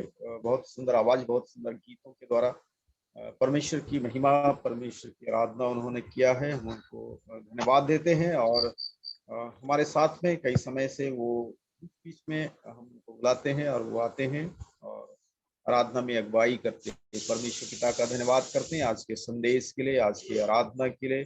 प्रभु की महिमा देते हैं। आप सब जो उपस्थित हुए, आप सबों को हम धन्यवाद देते हैं। और अगले जो संडे होगा वो 7 बजे से ही होगा। और हर महीने के दूसरा जो संडे होगा, हमारे आदरणीय एडगर जी हमारे साथ में रहेंगे। हर दूसरे संडे में उनका हमारे बीच में होना लोगों ने तय किया है। और नए नए प्रकाशन को हम के द्वारा हम सुन सकेंगे, सीख सकेंगे। और मैं बहुत साल से उनसे मैं सीख रहा हूँ, सुन रहा हूँ। वो नए नए प्रकाशन को ही बताते हैं, कोई पुराना चीज को नहीं बताते, एकदम नए नए चीजों को बताते हैं।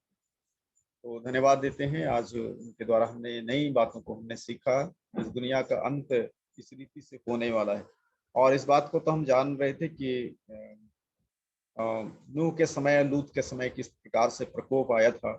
लेकिन अब जो है वो पूरी रीति से इस दुनिया के अंदर में कैसे पाप भर गया, धर्म भर गया, जनसंख्या बढ़ रही है, इन बातों को हम सीख पाए। तो धन्यवाद परमेश्वर का। आइए हम लोग प्रार्थना में जाएंगे, अपनी आंखों को बंद करेंगे इस समय।